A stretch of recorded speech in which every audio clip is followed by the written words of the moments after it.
What's up, gamers? Welcome back to another Minecraft tutorial video. Today we're going to be looking at create stress units, gear ratios, stuff like that, and how to generate power.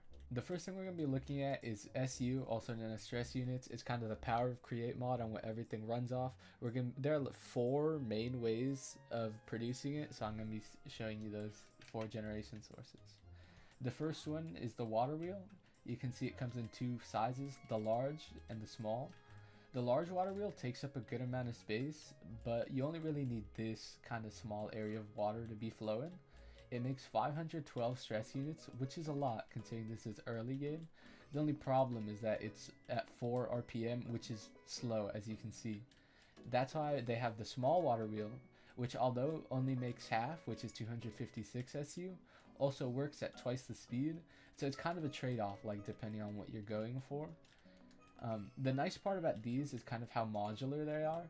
So as long as you just mimic this single setup, if you place another one, you'll now be making 1024 stress units, which is pretty nice. And you can stack this a bunch of times to make a lot of stress units at once. The second source we're going to be looking at is the windmill.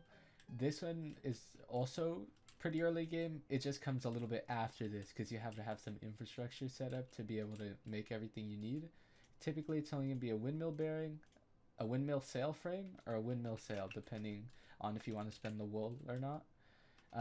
The smallest you can make it is 8 sails, which kind of just looks like this.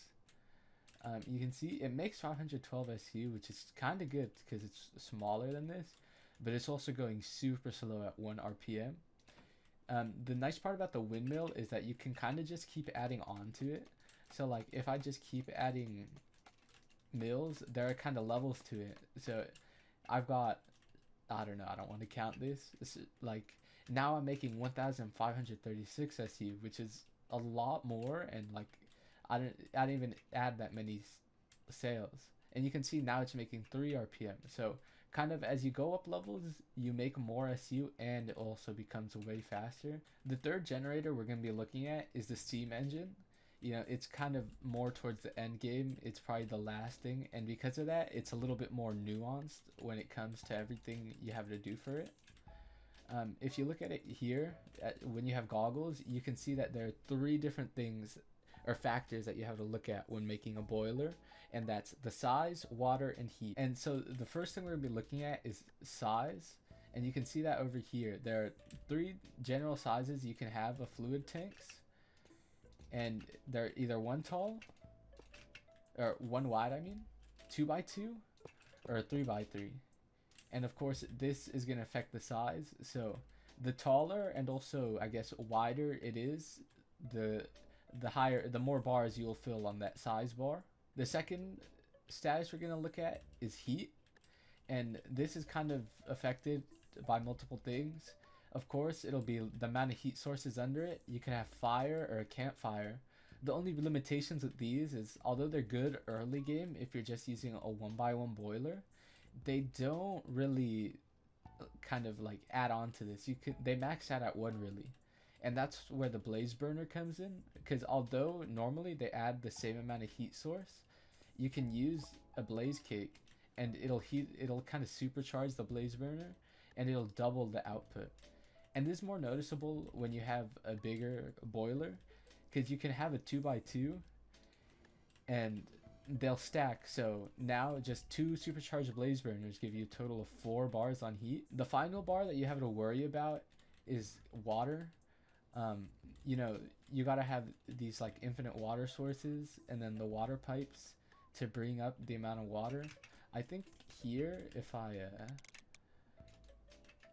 bring up the speed, you can see that it fills up the water bars way more, and therefore I'll be producing more if all my bars line up. Something important to keep in mind about the boiler is that every bar is equally as important, so it'll bottleneck at whatever one is the lowest.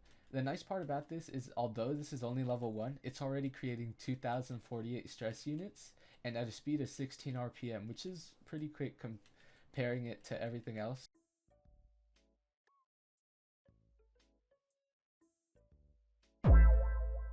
Although 16 RPM is pretty fast, sometimes you need to go faster than that depending on the type of factories or belts you're going to make, and that's where gear ratios come in to be really important. Like, if we look at this, for example, this is already going, I believe, at 16 RPM, but if you need to go faster, that's where you then start with the large cogwheel and then go to a smaller cogwheel. This right here is a gear ratio, and I believe it doubles the speed. So if this is going 16 RPM, this is going 32. And of course, when you use these gear ratios, the rotation ends up reversing. So if this is going counterclockwise, this will end up going clockwise. The nice part about this is that you can actually stack them, and although it takes up space, it does once again double it. So it's kind of like exponential gains in speed, and eventually you'll be going this speed, which if we get a speedometer to measure, is 128, which is really fast compared to the 8 RPM we began at. So you see, we here counterclockwise 8 RPM to clockwise 16, and then here 16 to 32, 32 to 64, 64 to 128.